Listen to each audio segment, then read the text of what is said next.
하나님 말씀 같이 볼까요? 요한복음 5장 1절부터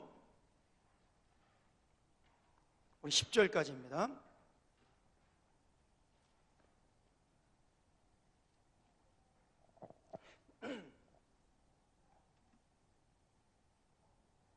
우리 한 절씩 하나님의 은혜를 구하면서 교독하도록 하죠. 제가 먼저 1절을 먼저 봉독합니다. 그 후에 유대인의 명절이 있어 예수께서 예루살렘에 올라가시니라.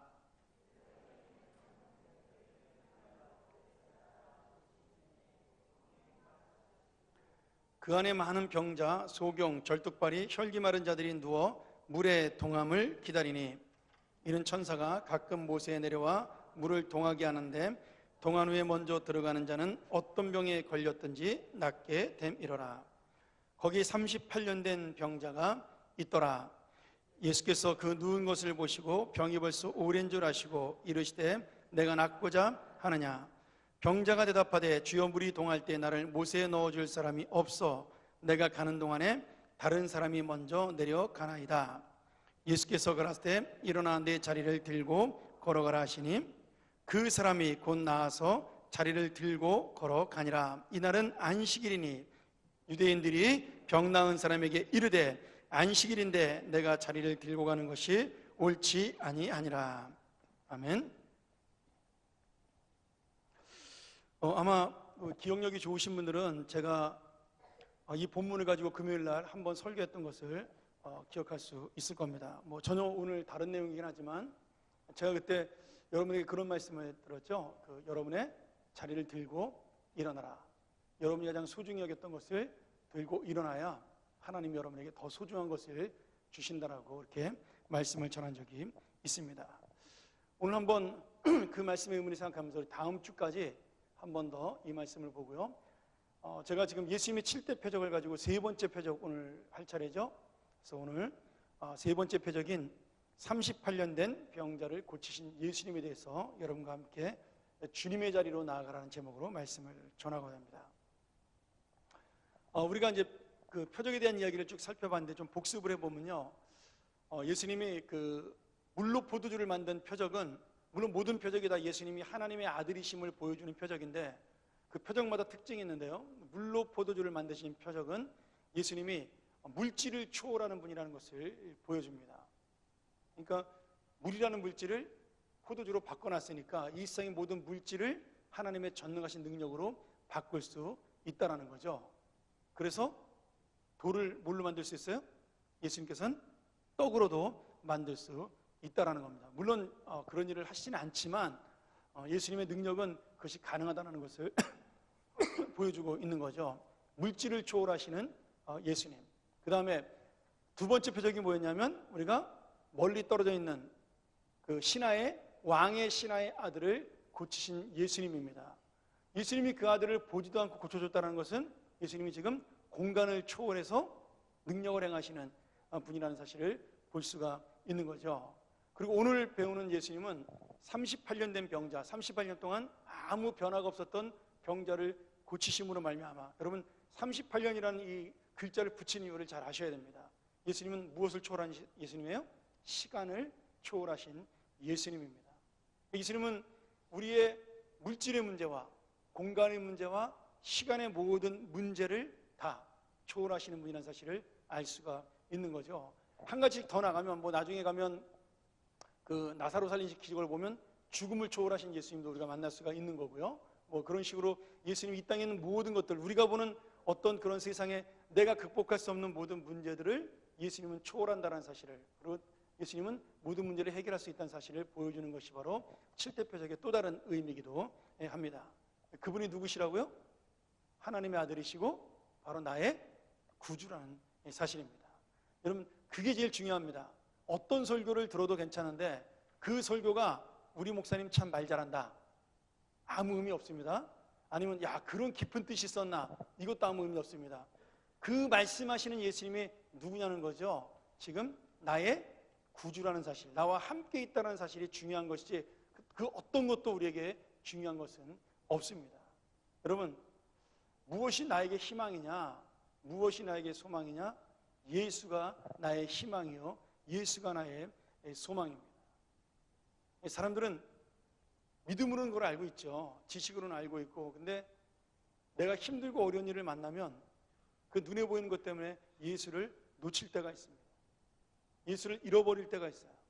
너무 힘든 일을 만나도요, 여러분 예수님을 잊어버릴 수 있습니다. 당연한 겁니다. 그 힘든 일이 너무 내 눈앞에 가로막으니까 그것이 바로 내가 예수님을 알면서도 예수님을 놓치게 만드는 그러한 문제가 될 수 있죠. 그러나 예수님은 그 내 앞을 가로막고 있는 문제만저도 쪼개버리고 찢어버리는, 마치 우리와 하나님 사이를 가로막고 있었던 휘장을 찢어버리고 직접 그 하나님에게 우리의 문제를 말할 수 있게 만드신 그 능력을 오늘 우리에게 베풀어 주시는 겁니다. 지금 이 38년 된 병자도 마찬가지예요. 38년 동안 한 번도 일어서 보지를 못한 사람입니다. 이 사람은 내 자리를 들고 걸어나 일어가란 말의 의미조차도 알 수가 없는 사람이죠. 왜요? 한 번도 걸어본 적이 없으니까 일어나라는 말을, 걸어가라는 말을 전혀 이해할 수 없는 사람입니다. 근데 예수님은 그런 전혀 이해할 수 없는 사람에게 들고 걸어가라고 말씀을 하시는 거죠. 자, 이 베데스다 연못이 이름 뜻이 재미있습니다. 이 베데스다가 히브리 말인데, 이스라엘 말인데, 베데라는 말은 그 베트라는 말에서 나온 건데 집이란 뜻입니다. 헤세드는 은혜란 뜻이잖아요. 자비의 뜻이고. 그러니까 베데스다는 뭐예요? 은혜의 집입니다. 여러분 베들레헴 아시죠? 베들레헴? 베들레헴 뜻이 뭐죠? 떡집입니다. 떡집. 그렇죠? 베들이 집이고 레헴이 떡이에요. 떡인데 그냥 떡이 아니라 굉장히 많은 떡을 이야기합니다. 그래서 떡집이, 아마 베들레헴에 큰 방앗간이 있었나 봐요. 그래서 아마 떡집이 되지 않았나 그렇게 사람들이 추정을 하죠. 우리가 룻기서를 읽어보면서, 제가 나중에 룻기서 한번 강의하겠지만, 그 베들레헴에 살고 있던 엘리멜렉의 가정이 양식이 떨어져가지고 모압으로 이사가죠. 그것을 우리가 뭐라고 표현해요? 떡집에 떡이 떨어진 겁니다. 저희 교회도 떡집 하시는 분 계시는데 아주 맛있는 떡. 그 떡집에 떡이 떨어진 거예요. 저는 우리의 인생을 두고 하는 얘기죠. 오늘 여러분 이 38년 된 병자가 있는 베데스다 연못이 은혜의 집이라는 이름을 가지고 있는데 그 이름이 굉장히 재밌는 이름입니다. 여러분 거기에 수많은 병자들이 지금 이 은혜의 집 앞에 모여 있습니다. 왜냐하면 그 베데스다 연못이 가끔 한 번씩 기적을 일으키는데 천사가 내려와서 물을 막 이렇게, 천사가 풍덩 떨어지나 봐요. 그러면 이렇게 막 물이 움직이면 그때 들어가는 첫 번째 사람은 병을 고친다라는 말도 안 되는 전설이 그 베데스다 연못에 있었습니다. 여러분 거짓말이겠죠? 네, 거짓말일 겁니다. 아마 그 베데스다 연못이 성전 가까이에 있기 때문에 그 연못에 오는 사람들이 성전에 오도록 헌금 내도록 그렇게 만든 그러한, 저는 사기라고 생각을 합니다. 근데 성경에는 뭐 사기다 그런 말은 없고 그냥 그런 연못이 있다라고만 설명이 되어 있습니다. 근데 그 베데스다 연못의 이름을 은혜의 집이라고 지어놓고 거기다가 집을, 그 전각이라 그러죠. 우리나라로 말하면 원두막 같은 그런 집을 5개를 지어놓고 거기에 많은 병자들이 지낼 수 있도록 그렇게 해놓은 겁니다.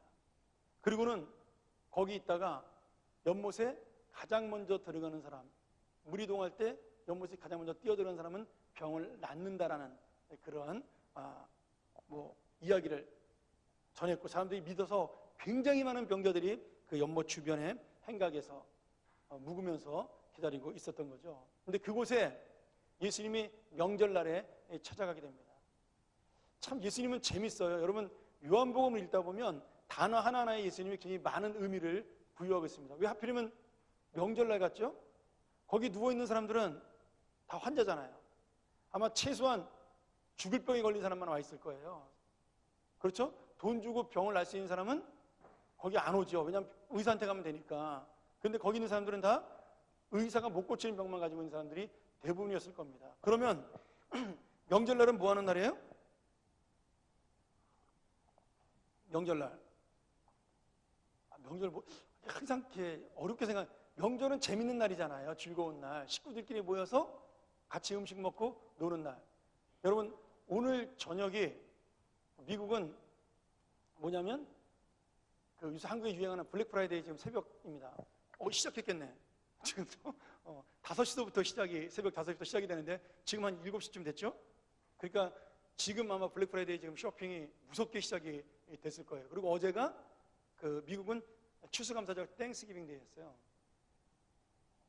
제가 있던 교회 교인들이 카톡에다가 가족방을 만들어서 한 50명이 들어와 있더라고요. 갑자기 누가 날 초대해서 보니까 땡스기빙 데이에 다 모인 거예요.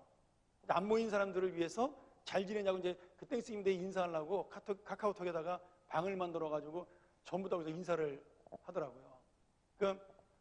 땡스기빙 데이는 미국에서 크리스마스보다 더 큰 명절입니다, 사실은. 그래서 온 가족이, 전국에 있는 모든 가족이 비행기 타고 다 와서 만나는 날이에요. 그렇게 일주일 동안 쉽니다. 학교도 일주일 동안 놀아요, 그냥. 땡스기빙 데이 휴가라 그래가지고. 저희도 미국에 있을 때는 주일날 추수감사절 예배 드리고 월화수목금토일 노는데, 그때는 교인들한테 신방 가면 안 되고요. 귀찮게 하는 겁니다. 그리고 모이는 것도 교회에서 금물입니다. 교인들이 싫어해요. 보통 그렇게 있다가 저희도 한 2박 3일 정도로 교인들하고 같이 놀러 가든지 뭐 이렇게 했던 기억이 납니다. 근데 여러분, 명절이라는 것은 왜 기쁘냐면 온 가족이 모여서 즐겁게 음식을 나누고 신나고 기뻐하는 날이에요. 아이들은 용돈 받아 좋은 날이고 어른들은 가족이 모여서 좋은 날이고. 근데 지금 이 명절에 예수님이 베데스다 연못에 있는 병자들이 나타났다는 얘기는, 이 병자들은 오늘 명절이 의미가 있어요, 없어요? 없는 겁니다. 아무 의미가 없어요. 왜? 아무도 안 찾아와요. 그리고 주일날만 기다리고 있는 사람들이잖아요. 기적만 기다리고 있는 사람들이니까 이 사람들은 명절에 기쁨도 없고 소망도 없는 사람들이죠. 그리고 더군다나 그날은 명절에 안식일까지 겹쳤습니다. 여러분, 예수님이 이렇게 재밌다니까요. 더블의 기쁨을 가지고 있는 날이잖아요. 명절에 하나님까지 만나는 날인데 이 사람들은 명절에 2배의 기쁨을 누려야 될 안식일 날인데 아무런 희망도 기쁨도 없는 사람들이죠. 그런데 어디 살고 있어요, 지금? 은혜의 집에 살고 있습니다. 은혜스러운 삶이 하나도 없는데, 아무것도 없는데, 절망밖에 없는데 은혜의 집에 살고 있다고 이야기를 하는 겁니다. 여러분, 이게 우리들의 삶이라는 거예요. 지금 예수님이 보여주는 것이, 예수님이 그런 사람들에게 다가가서 특별히 38년 된 병자, 아마 그 중에 가장 오래된 병자였던 것 같아요, 제 생각에는. 그러니까 그 행각에서 38년을 기다렸던 사람에게 예수님이 찾아가서 물어본 거죠. 야, 너 낫기를 원하냐? 나이가 많으신 분이니까 낫기를 원하십니까? 이렇게 물어봤겠죠? 성경엔 반말이지만 아마 예수님보다 나이가 많으니까. 근데 이 양반이 네, 낫기를 원합니다, 이렇게 대답하지 않았어요. 성경에 뭐라고 대답을 하죠? 내가 물이 움직일 때 나를 데리고 갈 사람이 없어서 그 물에 한 번도 들어가 보지 못했습니다라고 이야기를 합니다. 여러분, 이 대답이 굉장히 의미 있는 대답이에요. 예수님 지금 뭐라고 물어봤다고요? 네가 낫기를 원하냐고 물어봤어요. 그럼 우리 같은 상식적인 사람들은 어떻게 대답을 해요? 예수님 고쳐주세요, 그랬을 거 아니에요. 근데 이 사람은 지금 예수님이 왜 낫기를 원하는지 물어보는 걸 모르는 거예요. 그래서 예수님이 누군지를 모르니까 신세한탄을 하는 겁니다. 말이죠, 내가 선생님, 내가 말이죠, 여기서 기다리고 있는데 아무도 안 놔줘요. 예수님이 말하는 것은 정말 네가 낫기를 원한다면 나를 믿어라, 이런 뜻인데, 이 사람은 그렇게 대답한 것이 아니라 내가 낫고 싶은데 나는 저기 들어갈 수가 없습니다. 지금 어떻게 보면 동문서답을 한 거죠. 자기는 맞는 대답을 한 거지만 예수님이 볼 때 원하는 대답은 아닌 거예요. 예수님이 원하는 것은 내가 낫기를 원합니다, 저 고쳐주세요, 이 대답인데 그것이 아니라 물속에 들어가고 싶습니다. 여러분, 잘 생각해 보세요. 예수님이 우리에게 말했어요. 너 행복하길 원하냐? 근데 우리 뭐라고 대답하죠? 여러분도 저 행복하길 원해요, 그렇게 대답하나요? 아닙니다. 예수님, 제가 돈이 없어요, 이렇게 대답을 해요. 잘 생각해 보세요. 예수님이 너 복 받기 원하느냐? 그렇게 물어봤더니 예수님, 저는요 가진 게 없어요, 이렇게 대답을 한단 말이에요. 또 자녀가 정말 나의 하나님의 자녀로서 바르게 살길 원하냐?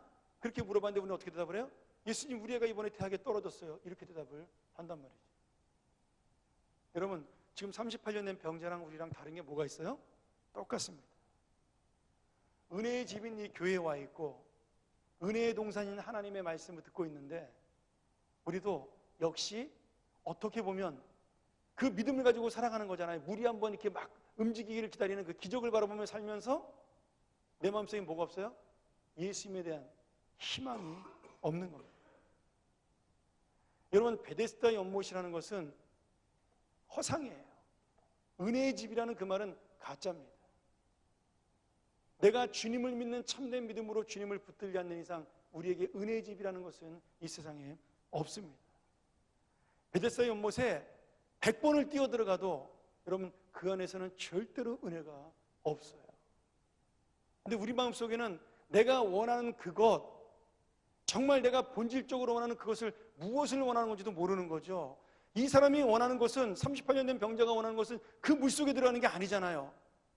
자기 병이 낫기 위해서 들어가는 거니까 병 낫는 게 진짜인데, 그 사람은 병 낫기를 원하는 게 아니라 물속이라도 들어가 보고 싶은 거죠. 이게 똑같습니다.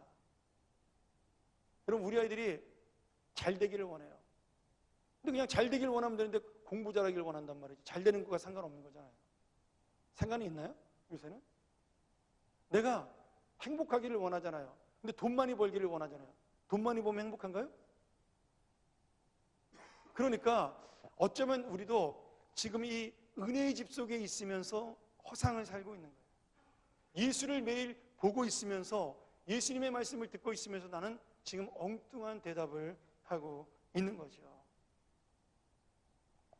어쩌면 이 베데스다 연못은요 죄송합니다.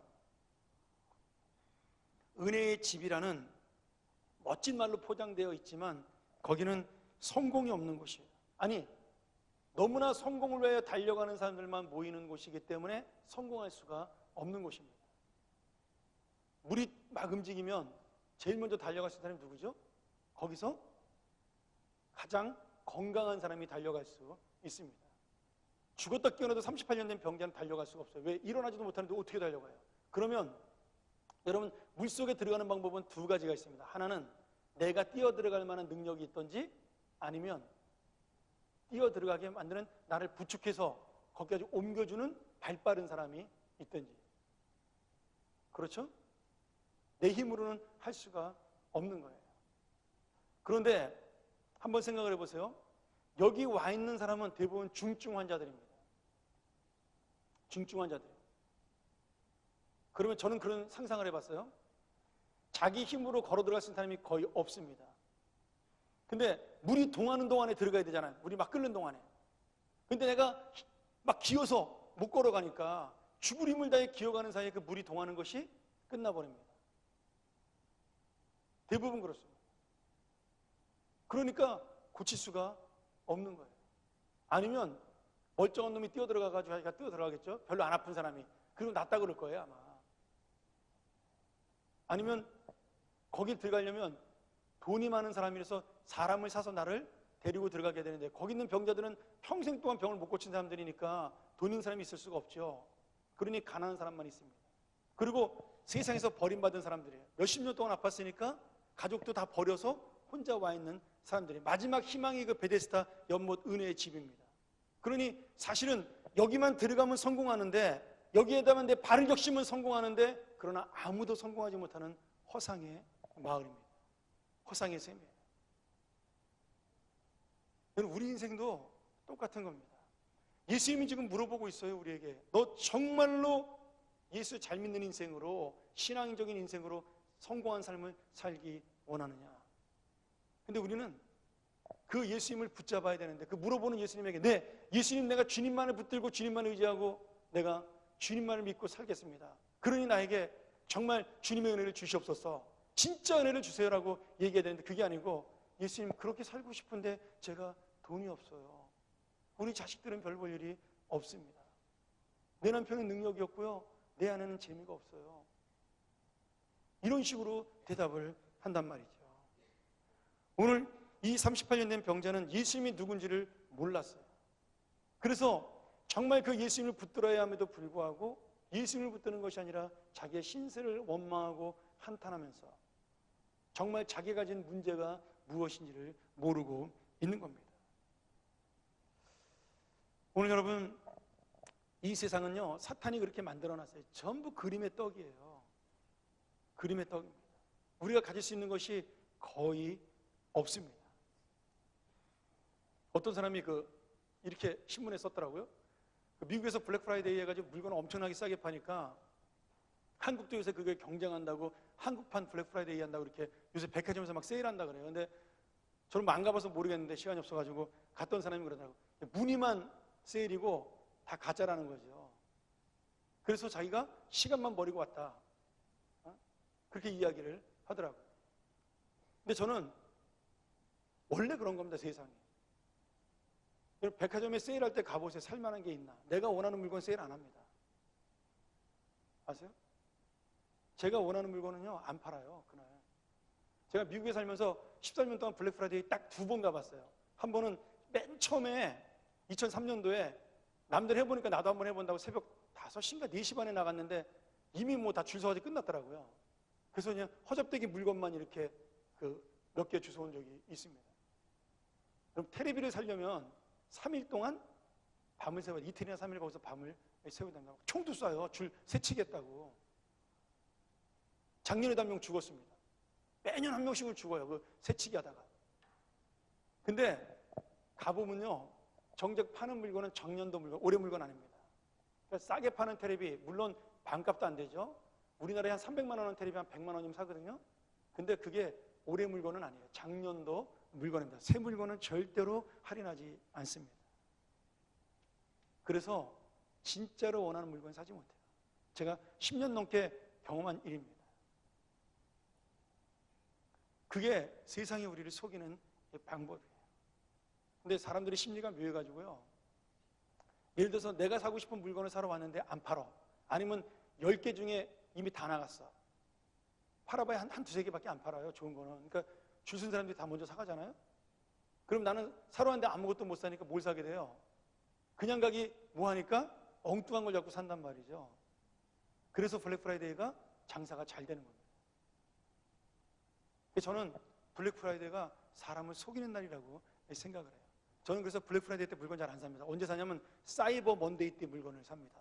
다음 주 월요일 날 이제 블랙 프라이데이 끝나고 나면 그때 물건 못 산 사람들을 위해서 월요일 날 사이버 먼데이라고 인터넷으로 물건을 굉장히 싸게 팔거든요. 그때랑 값이 똑같아요, 블랙 프라이데이. 그럼 제가 왜 이 얘기를 하냐면 세상은요, 우리를 그런 방법으로 속이는 겁니다. 마치 뭐가 있는 것처럼, 마치 뭔가 내가 얻을 수 있는 것처럼, 내가 필요한 것들을 구할 수 있는 것처럼. 여러분, 사람 믿으면 100% 실패합니다. 근데 그 사람이 하는 말을 들어보면 꼭 될 것 같아요. 이게 사기꾼의 특징이죠. 그렇죠? 누가 사업을 하는데 망했어요. 제가 한 얘기 아니라 사업하신 분 얘기죠. 근데 한 번만 더 요 물건을 대주고 돈을 대주면 살 것 같아. 그래서 어떻게 해요? 부모님에게 달려가. 아버지 퇴직금 저 좀 빌려주세요.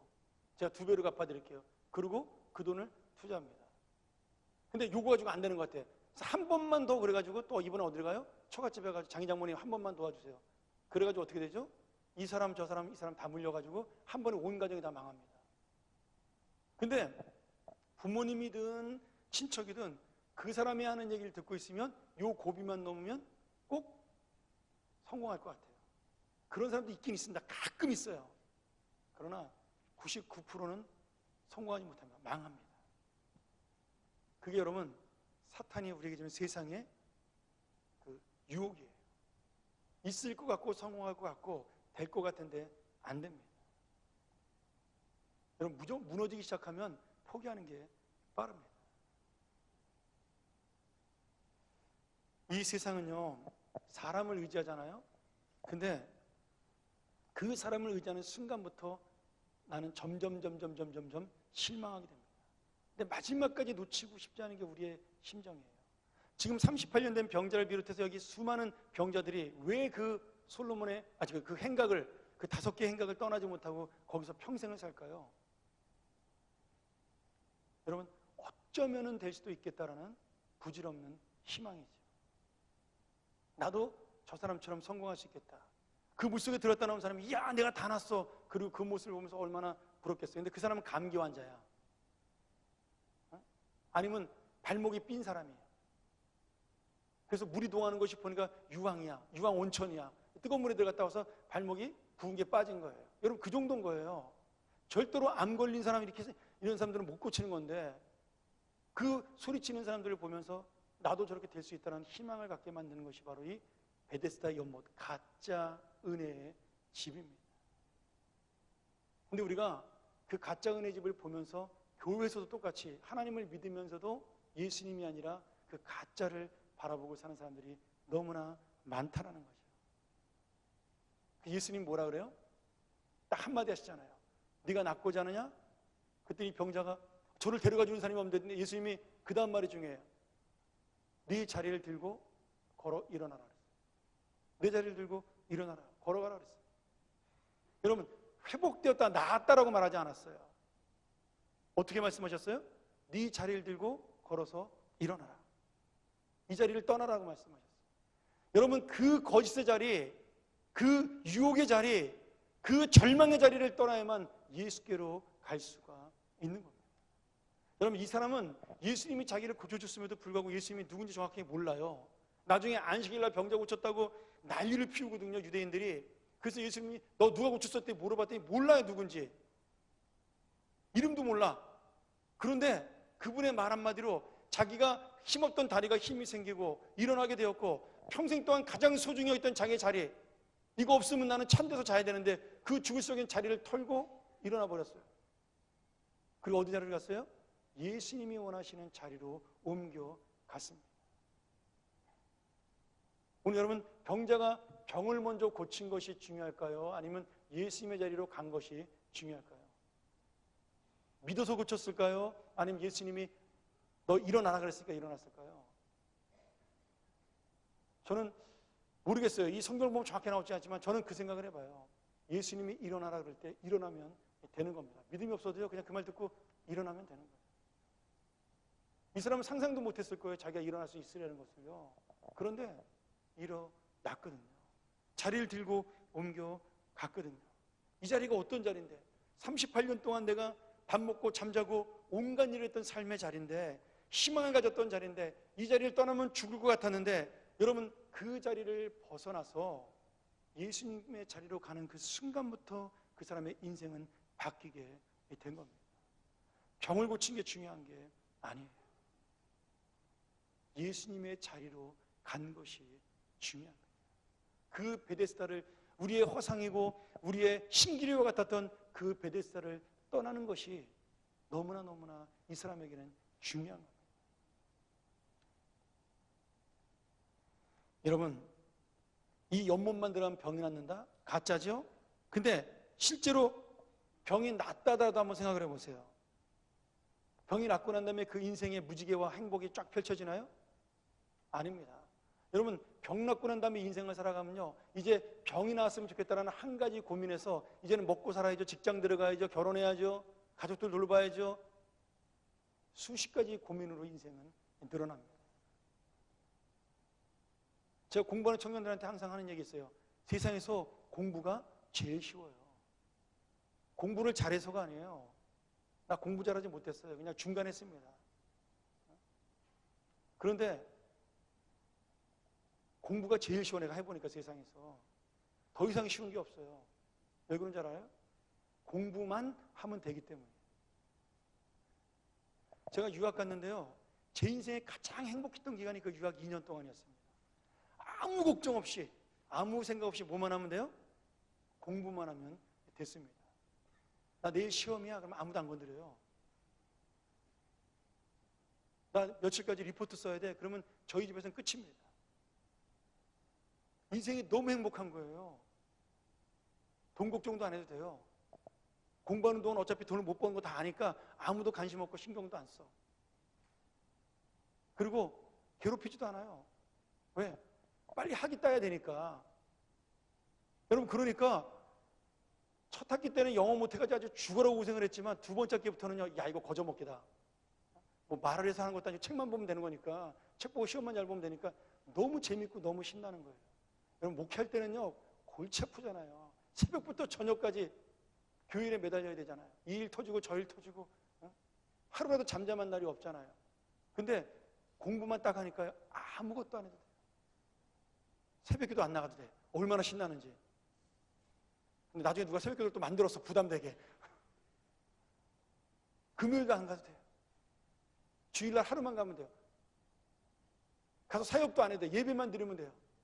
그저 말씀 듣고 은혜 받고 밥만 먹고 오면 되는 거예요. 얼마나 재밌고 신나는지 몰라요. 그래서 세상에서 제일 쉬운 게 뭐예요? 공부더라고.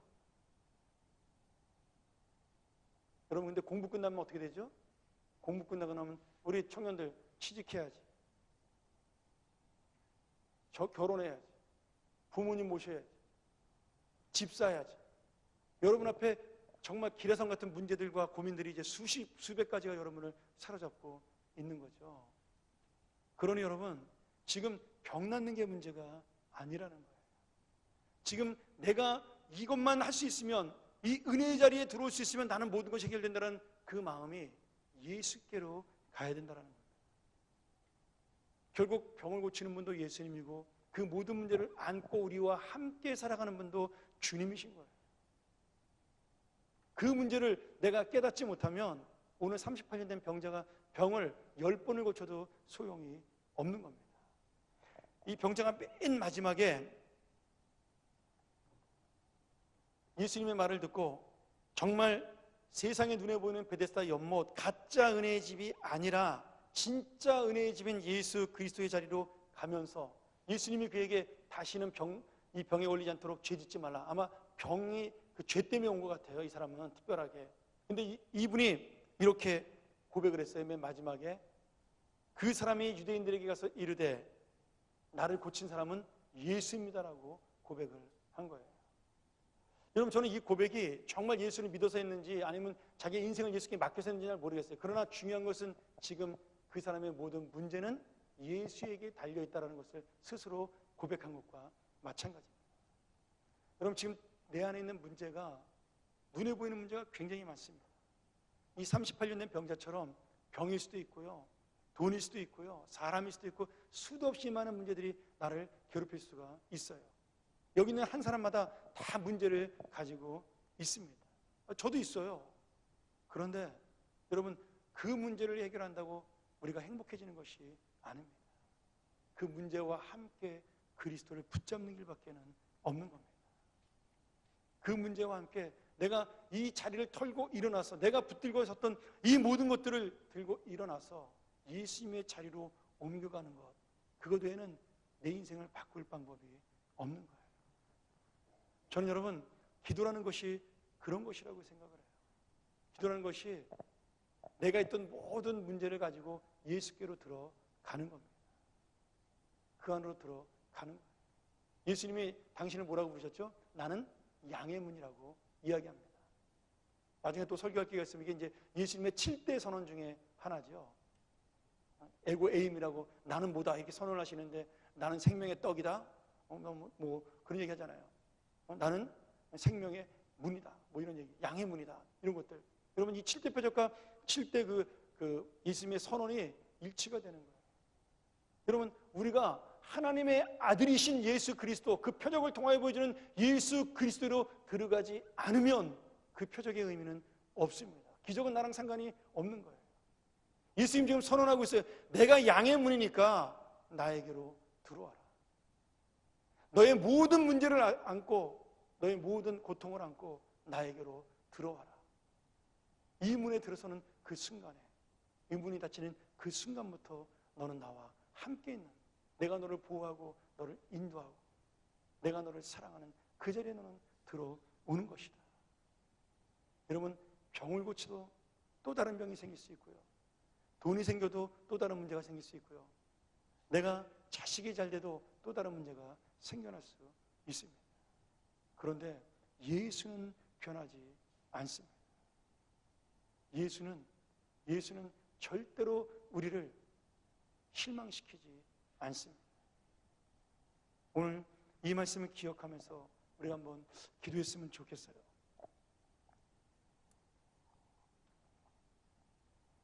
우리가 고통과 이 허상의 자리에 누가 시켜서 가는 것이 아니라 혹시라도 스스로 자기의 허상에 빠져 모여 있습니다. 이 베데스다 연못 주위에는 그런 사람들만 모였죠. 이 연못만 들어가면 병이 낫는다, 성공한다, 희망이 있다. 내 자식만 잘 되면 된다. 아니면 한 번만 더 이 사업에 성공하면 내 인생은 풀린다. 그런데 수많은 사람이 기다리고 있는 그 연못에 들어갈 수 있는 사람은 한 사람도 없습니다. 그 연못의 물이 움직이는 동안 들어갈 수 있는 사람은 아무도 없는 거예요. 여러분, 그러므로 그것은 가짜입니다. 여러분이 들어가고 싶어하는 그 연못은 진짜 문이 아니에요. 이제 우리가 진짜 문이신 예수 그리스도, 우리의 자리를 들고 일어나 그분에게로 내 자리를 옮겨야 합니다. 내 고통의 자리, 슬픔의 자리, 내 원망의 자리, 불평의 자리, 아픔과 문제의 자리에서 주님의 문을 열고 우리가 이 시간 함께 들어가기를 소원합니다. 내 자리를 들고 걸어가라. 어디로 갑니까? 이제 더 이상 사람이 있어야 될 곳이 아니라 예수 그리스도가 계신 곳, 눈에 보이는 허상의 은혜가 있는 것이 아니라 진짜 참된 이 땅의 은혜가 있는 곳, 그 은혜의 집인 예수 그리스도의 자리로 오늘 들어가는 그러한 귀한 기도가 되기를 소원합니다. 우리 한번 같이 이 말씀 의지하면서 기도합니다. 하나님께